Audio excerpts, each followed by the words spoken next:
Nida kepada Nida disilakan. Iya, baik, terima kasih.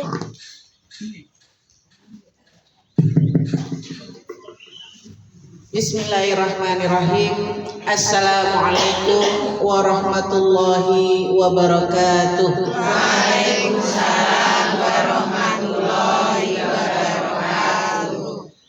Alhamdulillahilladzi arsala rasulahu bil huda wa dinil haqq liyuzhirahu 'alad dini kulli wa kafa billahi shahida.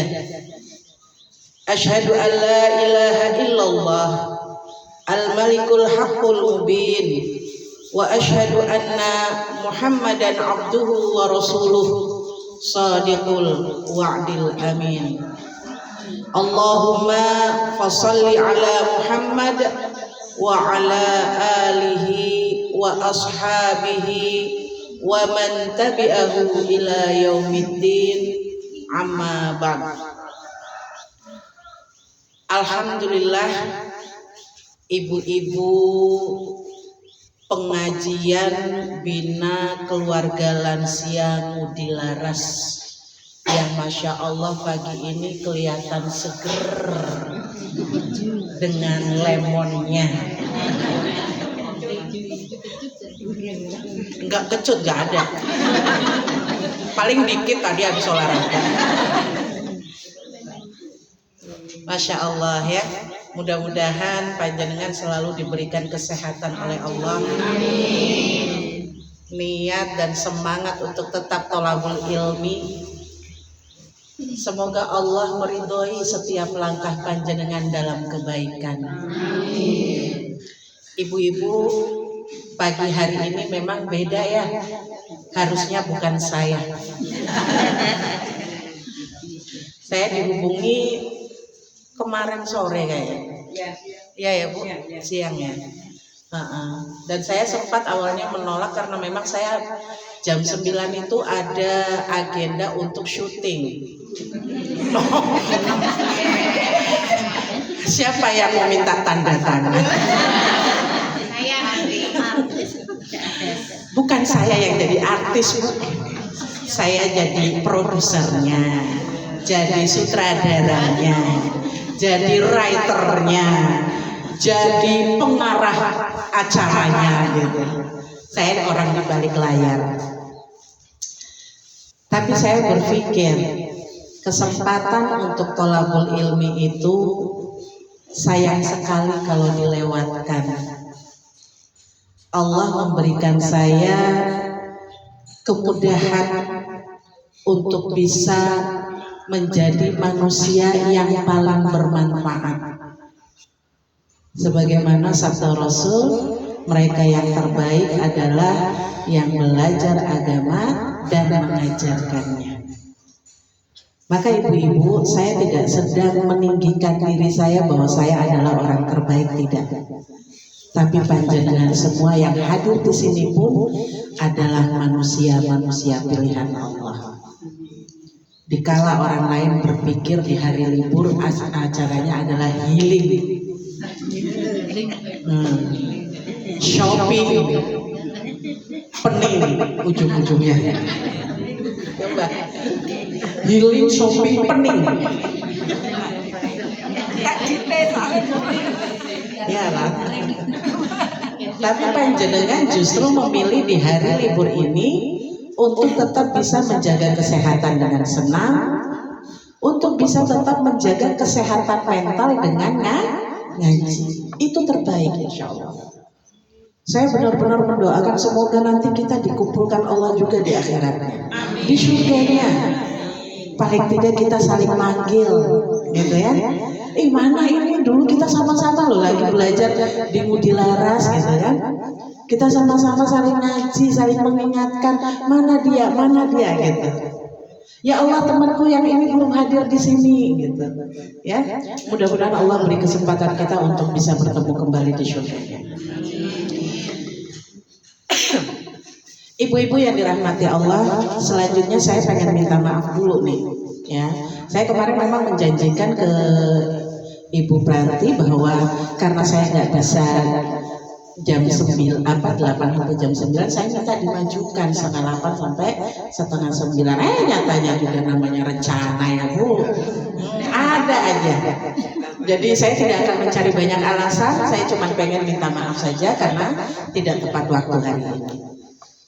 Ibu-ibu yang dimuliakan Allah, jenengan masih ingat materi saya sebelumnya?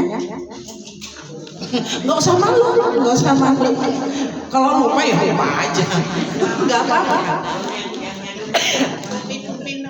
Iya betul, nggak apa-apa. Ujung-ujungnya doang nggak apa-apa. Iya betul, betul. Sadar sebagai Muslim, berproses menjadi mukmin. Saya itu ibu-ibu merasakan bahwa setiap kali saya menyampaikan materi, gak lama kemudian pasti diuji. Itu Masya Allah banget tuh. Diuji bagaimana saya mempraktekkan apa yang sudah saya sampaikan. Jadi ketika saya itu kalau ngisi pengajian ibu-ibu, di sini materinya ini, nanti di tempat yang berbeda materinya tetap sama. Karena kan yang di sono nggak dengar. Jadi saya kasih di sana yang sama. Kecuali kalau jamaahnya sama, walaupun pindah tempat, saya ganti materi. Tapi kalau materi jamaahnya berbeda, samain aja materinya.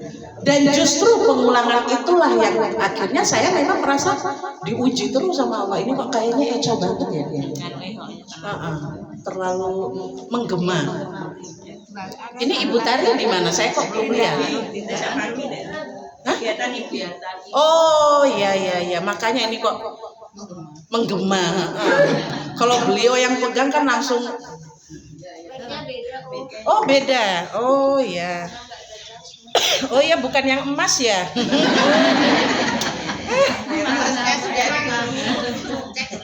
Memang beda Bu, perak sama emas beda. Oke. Ini agak enakan dikit ya. Paling tidak nggak menggema gitu ya. Jadi itu ibu-ibu. Saya merasakan justru setiap kali pengulangan itu seolah-olah saya tuh kayak diuji lagi gitu dengan ilmu itu. Jadi ketika kemarin saya menyampaikan kepada panjenengan bagaimana kita menyadari diri sebagai seorang muslim, kemudian berproses untuk menjadi mukmin. Setelah itu saya diberikan Allah tapi jalinan kejadian-kejadian yang memperkuat materi itu. Saya punya 2 kisah untuk jenengan. Kisah yang pertama ini adalah kisah yang saya dapatkan dari anak laki-laki saya nomor 2. Jadi kami sering ngobrol. Saat itu saya berbicara tentang materi saya ini di depan dia. Kemudian dia bilang begini, Umi, abang itu pernah dapat video dari TikTok. Anak muda ya Bu, scrollnya TikTok. Di video itu ada seorang laki-laki di luar negeri sana. Dia itu bilang, dia bikin video kepada orang tua muslim. Kalau kalian memberi nama anak kalian dengan nama yang mengandung unsur agama, maka upayakan juga mendidiknya sesuai agamamu. Gitu. Karena, kenapa dia bilang gitu? Dia lanjut. Karena saya baru saja dirampok oleh Muhammad dan Abdullah.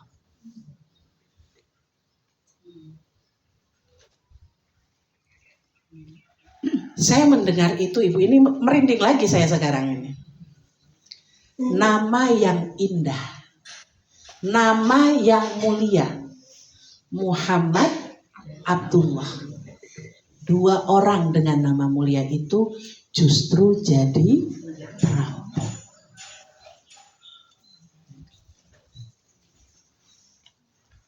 Kita mungkin berpikir, wah kok iso ya kaya ngono kuwi, ya kan? Tapi ibu-ibu sebenarnya ini benar-benar menyakitkan, benar nggak? Ya. Mendengar seperti itu rasanya, kok iso? Gitu. Bukan hanya orangnya yang rusak citranya, tapi Islam, agama kita rusak hanya gara-gara orang yang tidak berakhlak sesuai namanya. Itu kisah pertama. Kisah kedua, saya sendiri yang ngalami, Bu. Jadi saya beberapa saat ini sering ngajak anak-anak pagi itu olahraga di lapangan Trirenggo. Di sana mereka setelah putar lapangan 3 kali, kemudian mereka main. Emaknya di mana? Duduk. Memperhatikan, mengawasi. Larinya bener apa enggak, jalannya bener apa enggak. Ya. Kemudian karena saya gabut, gak ada kerjaan, cuma nontonin mereka, saya bikin live streaming, Bu. Saya buka live streaming, saya ngobrol di situ. Kenapa saya memilih anak-anak untuk homeschooling? Tiba-tiba ada sebuah akun, namanya Zaki Ahmad. Dia menyapa di situ, hai gitu. Saya terbiasa untuk membalas sapaan. Saya juga bilang hai gitu. Tiba-tiba di bawah komentar itu ada komentar yang di-hide. Di-hide itu artinya disembunyikan. Kenapa begitu? Karena saya memang pakai filter untuk komentar-komentar. Jadi komentar yang berisi komentar negatif atau yang tidak baik itu pasti langsung otomatis disembunyikan oleh YouTube. Saking penasarannya saya, Bu, saya klik itu komentar. Dan terpampanglah sebuah kata, monyet. Kalau disambung dengan yang tadi gimana, Bu? Nah betul. Masya Allah ya. Kita yang dengar ketawa ya, Bu. Anak perempuan saya yang melihat itu nangis. Qadarullah dia datang mendekat ke saya dan tulisan itu belum saya sembunyikan lagi. Dia lihat. Kemudian dia langsung peluk saya. Umi, kenapa orang itu jahat banget sama Umi? Saya peluk kembali dia. Kakak tidak apa-apa, Umi baik-baik saja. Orang itu sedang menunjukkan apa yang ada di dalam otaknya. Jadi salahnya bukan di Umi, salahnya di orang itu sendiri. Kita tidak sedang berbicara tentang ininya dia ya, Bu, tulisannya. Kita nggak fokus di situ. Kita fokus di mana? Namanya Zaki Ahmad. Zaki itu cerdas. Ahmad itu mulia, dari bisa apa? Jadi Ahmad itu Muhammad itu masuk, ya, mulia. Zaki Ahmad. Tentunya orang tua memberi nama ini harapannya apa, Bu? Anaknya jadi anak laki-laki yang pinter, terus jadi mulia, orang yang mulia. Tapi mari kita lihat akhlaknya, ketikannya, pikirannya. Justru dia mampu dan bisa mengatakan kata-kata yang tidak baik terhadap orang yang gak punya masalah dengan dia.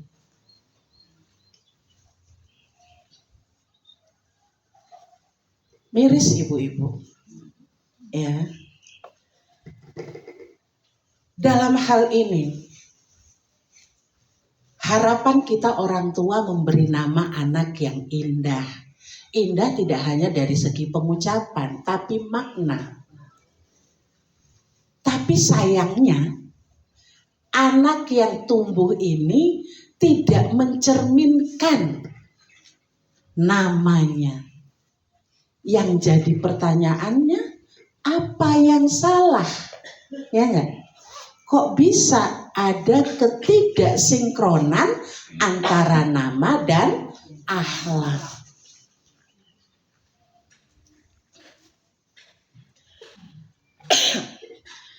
Ibu-ibu yang dirahmati Allah, hal ini semakin menegaskan bahwa ukuran mukmin itu bukan hanya di nama. Paham ya? Mukmin itu bukan di nama, tapi akhlak, sikap, apa yang keluar dari dirinya, itulah mukmin. Yang terpancar dari dirinya, itulah mukmin. Kalau hanya sekadar nama, ya tadi Zaki Ahmad, tapi lisannya menyakiti orang lain. Kalau hanya sekedar nama, maka dia mestinya tidak jadi perampok. Nah, ibu-ibu sekalian, apa yang bisa kita pelajari dari dua kisah tadi? Masalah utamanya itu bukan di nama, tapi di akhlak yang belum terbentuk. Ini juga yang akan menjawab kenapa kok bisa jadi begitu. Artinya ada peran orang tua yang hilang di sini. Orang tua hanya berhasrat memberi nama, tapi lupa untuk mendidik.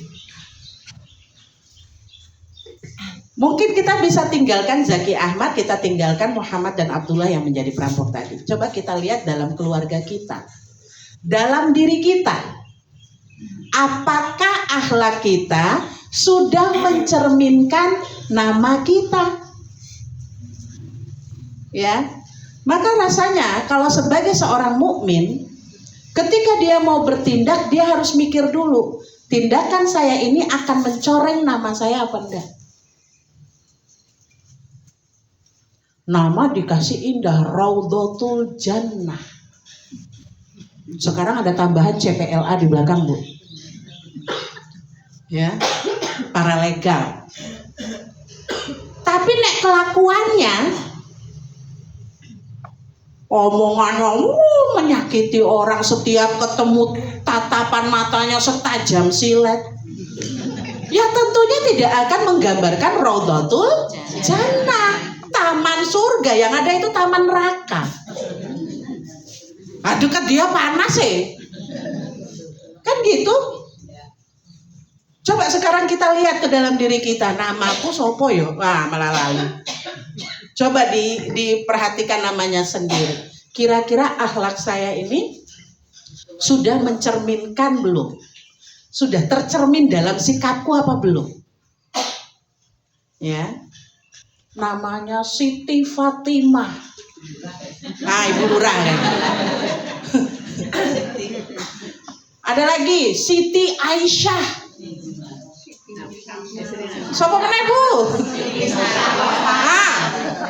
Siti Zahra, macam-macam, Bu. Pokoknya wis kalau bicara tentang nama Islam itu banyak pilihan. Ning saiki kalau untuk anak alfa, gen alfa mungkin rada rumit, Bu.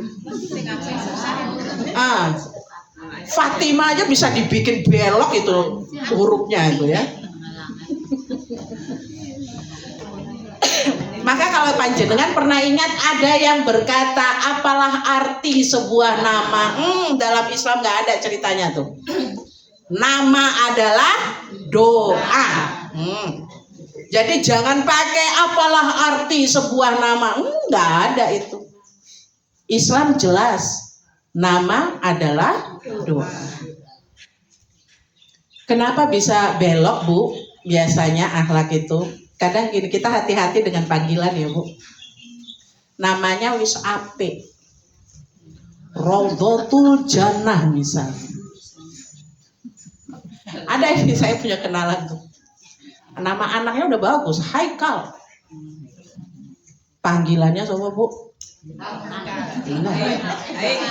Paijo. Saya sempat protes. Saya bilang ngapain kasih nama kayak gitu, dipanggil kayak gitu. Terus alasannya, nek wong biyen ki Paijo ki apik ngono kuwi. Artinya tuh bagus, anak kesayangan apa-apa gitulah. Terus saya bilang begini, itu dulu. Sekarang nama itu dipakai untuk ngenyek istilahnya ngono kuwi. Gimana, Bu? Untuk ngebully ya, karena mungkin saking bingung atau gimana gitu loh. Ini sebenarnya dalam memberi nama anak, Bu, itu ada adabnya. Ya. Salah satu adabnya adalah perhatikan penyebutannya. Jangan sampai ketika disebut itu justru membuka peluang orang lain merendahkan namanya. Itu adab itu tuh. Maka orang tua jangan sembarangan milih nama.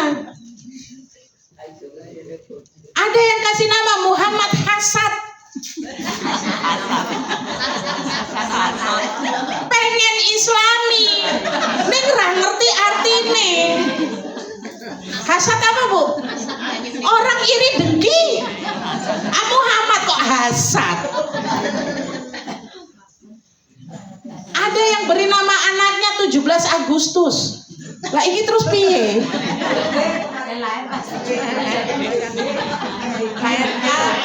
MBK, Bu. Ini hati-hati ya ibu-ibu. Ini pemberian nama itu termasuk tanggung jawab orang tua yang akan diminta pertanggungjawabannya di hadapan Allah loh. Itu memberi nama termasuk pendidikan. Jenengan mungkin mikir, wah aku ya alhamdulillah wis ora iso manak. Jangan putune, Bu, putune, Mbah ya. Jadi jangan mikir wah aku wis ora. Jangan, anak cucunya besok. Maka pengetahuan ini untuk apa? Menjaga supaya apa? Kelak keturunan kita nggak pakai nama yang merendahkan mereka. Kalau bisa namanya itu yang bisa mencerminkan siapa dirinya. Saya bersyukur banget, Bu, dikasih nama Raudhatul Jannah oleh bapak saya. Pada akhirnya saya mengakui bapak saya ternyata orangnya pintar banget ya milih nama. Bersyukur banget. Karena apa? Dengan nama itu akhirnya saya berusaha untuk bisa menyesuaikan diri. Malu, Bu, tadi. Raudhatul Jannah kok kaya Raudhatul Nar itu loh. Ya. Maka ibu-ibu sekali lagi, kalau nama kita sudah seindah itu, semulia itu, tapi lisan kita masih menyakiti, maka itu artinya kita tidak sedang menjaganya, tapi kita sedang mencorengnya. Allah Subhanahu wa ta'ala berfirman, wahai orang-orang yang beriman, janganlah suatu kaum mengolok-olok kaum yang lain. Ini termasuk dalam panggilan. Ya. Jadi hati-hati lisan ketika manggil anak cucu. Jangan dalam keadaan emosi kok terus mengeluarkan panggilan yang menyakiti hati. Jaga, ingat siapa namaku, akhlakku harus bisa sama dengan itu. Nek Supranti itu artinya apa, Bu?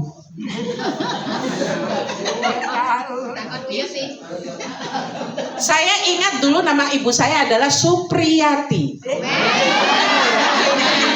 Oh, Masya Allah ya. Nama ibu saya Supriyati Mangunroto. Saya nanya, Mah, Supriyati itu artinya apa? Beliau cuma menjelaskan, Su artinya apik. Terus yang Priyatinya loh, apa, Mak? Priyati apik. Bilangnya prihatin. Oh, terus arti seluruhnya? Yo. Saya waktu itu saya cuma ingat satu itu. Su adalah apik. Maka begitu sampai dijawab, begitu ada nama Su. Oh, api.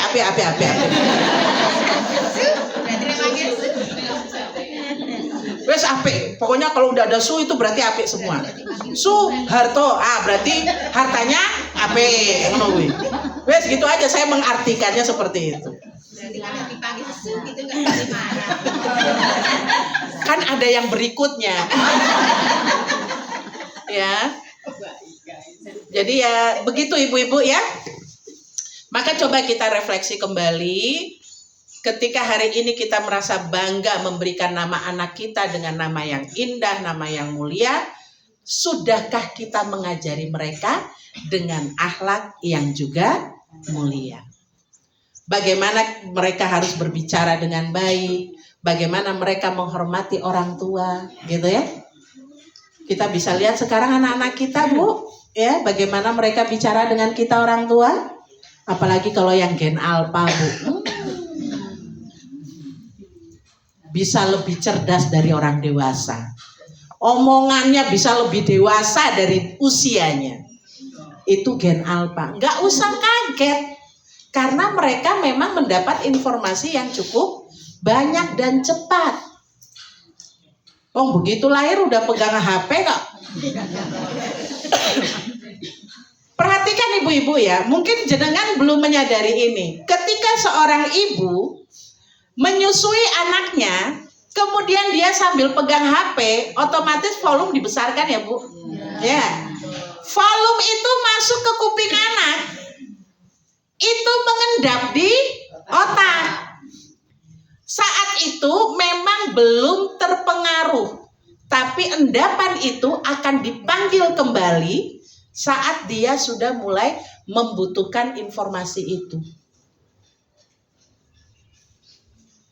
Jadi hati-hati, jangan dikira anak bayi tidak terpapar HP. Lah terus piye Ustazah, wong aku ki nek ming nyusui tok ora ngopo-ngopo rasanya gabut je. Padahal momen menyusui itu adalah momen paling baik membangun bonding. Iya, anak-anak sekarang dirasa cukup jauh jaraknya dengan kita secara bonding karena dimulai dari menyusuinya aja kita memang udah jauh. Maka simba-simba sekarang atau ibu-ibu muda yang masih punya bayi, tolong perhatikan ini. Yang masih punya bayi diingatkan, kowe iki nek nyusui anaknya ki dilihat, diajak ngobrol. Jangan ditinggal main HP. Besok ketika dia besar, dia akan ninggalin kita sibuk dengan urusannya sendiri, HP. Maka ketika sekarang kita merempa anak-anak sekarang dengan orang tua nggak dekat, biar kita cerita begini sekarang orang, ya karena sejak kecil udah dibiasakan untuk tidak dekat. Maka ini ya Bu, jangan sampai kita kembali lagi, jangan sampai kita hanya bangga memberi nama yang bagus, tapi lupa untuk mendidik akhlaknya. Dan berikutnya saya ingin menyampaikan bagi ibu-ibu yang mungkin masih usia muda, panjenengan mungkin memang belum tentu pulang sekarang. Terasa jalan masih jauh. Tapi ingat, dalam perjalanan itu semuanya dicatat. Ada pencatatnya.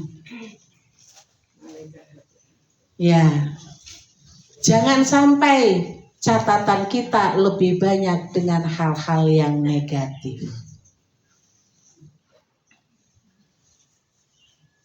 Selanjutnya ibu-ibu yang mungkin sudah di masa pasti pulang. Coba angkat tangan.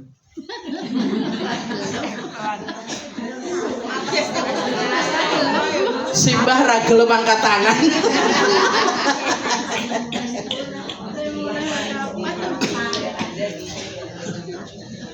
Memang udah waktunya pulang yo kita ini. Semuanya cuman antreannya mungkin.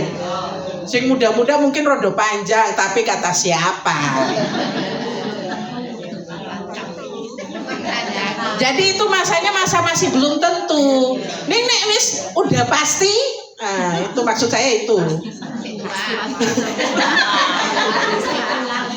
Yang sudah pasti pulang, nah ini. Untuk ibu-ibu yang sudah pasti pulang, kalau mungkin dulu ketika masih muda kita merasa belum sempurna, bersyukur bahwa Allah masih memberi kesempatan kita hingga hari ini. Apa kesempatannya? Perbaikan akhlak. Bahwa usia kita ini seharusnya menjadi teladan terbaik.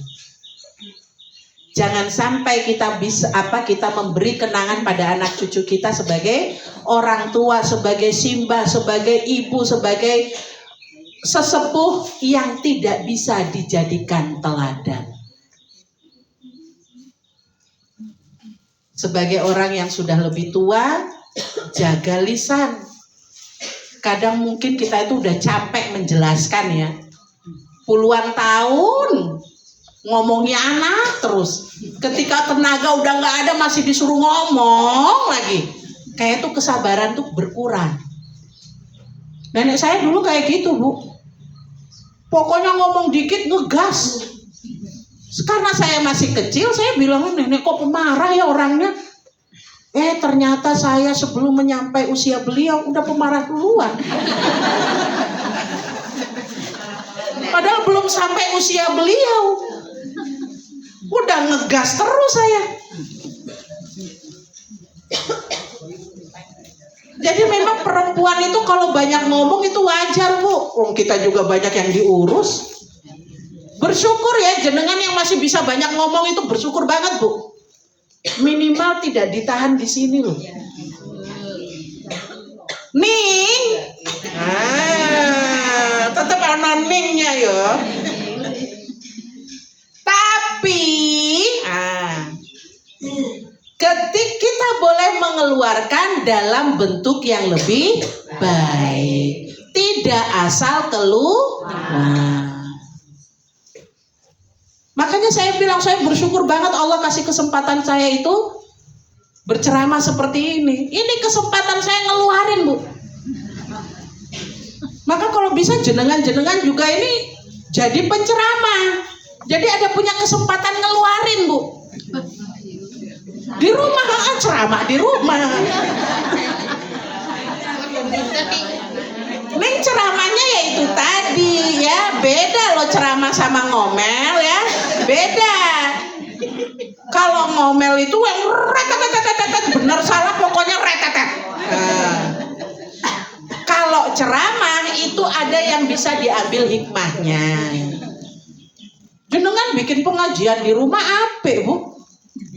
Begitu selesai ngaji seperti ini, pulang ke rumah ngumpulin anak cucu, duduk.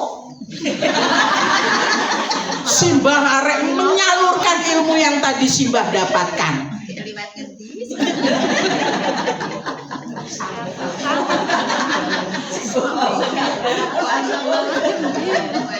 Wah, ustazah ra ono sing arek dengerkan, ngomong sama cermin, Bu. Ora apa-apa. Sing penting keluarin, ya. Ini ada penelitian ya ibu-ibu, kalau perempuan itu nggak mengeluarkan apa yang dia rasakan, orangnya jadi ceking.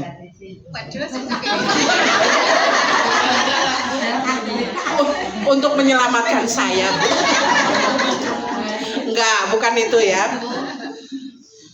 Bahwa perempuan yang tidak bisa mengeluarkan isi hatinya atau beban dalam pikirannya itu memperpendek umur. Nah, lebih menakutkan toh.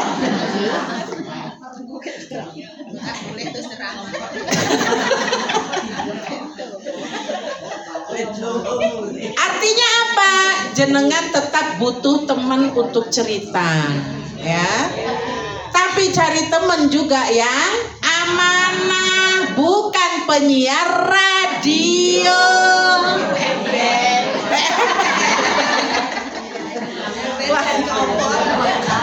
Setuju banget ini. Ketok ini pengalaman ya.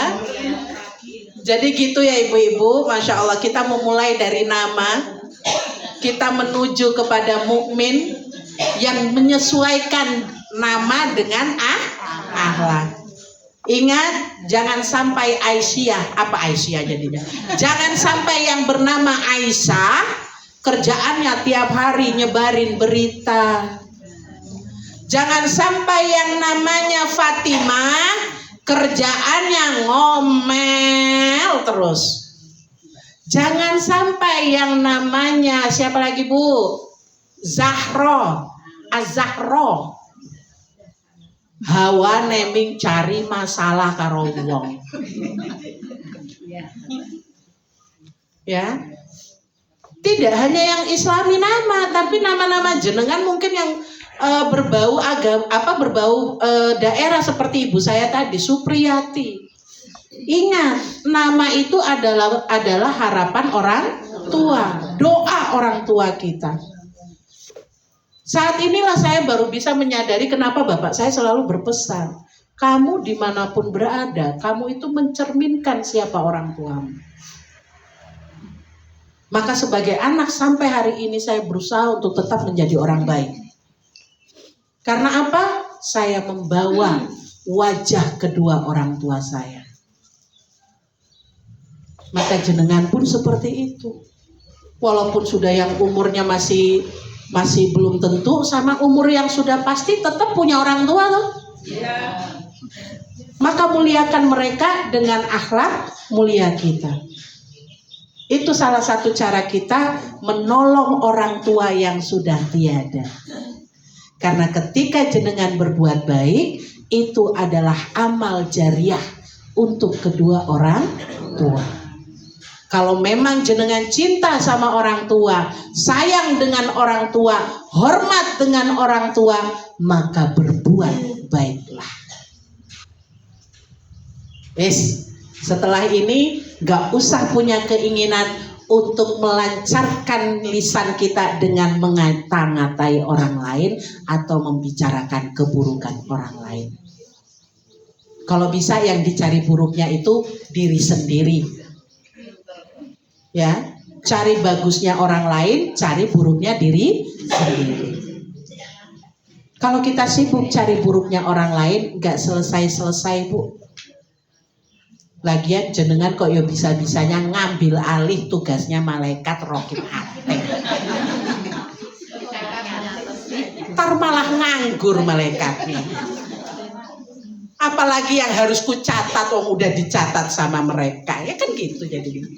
Ya. Kita sepakat ya ibu-ibu, nama kita ya kalau bisa tercermin dalam akhlak kita. Pulang dari sini silakan jenengan komitmen. Satu komitmen aja ibu-ibu. Ya. Ngaji itu nggak usah banyak-banyak. Minimal ngaji itu ada dampak. Jangan sampai jenengan pulang yo kembali ke awal. Kita ini bukan Pertamina ya. Kembali ke nol, jangan. Pulang ada dampak dari pengajian. Saya harap jenengan semua nanti keluar dari pintu ini sudah menanamkan komitmen satu saja. Misalnya, sepulang dari sini saya keluar dari pintu ini, bismillah. Allah mudahkan saya untuk menjaga lisan. Atau mungkin bismillah, keluar dari pintu ini di rumah saya berusaha untuk sabar. Satu aja Bu, latihan. Ya. Kalau banyak-banyak nanti jenengan capek sendiri. Nanti tidak istiqomah. Ya, satu aja, minimal ada dampak. Baik ibu-ibu sekalian, apa yang sudah kita pelajari hari ini sangat jelas nggih? Nama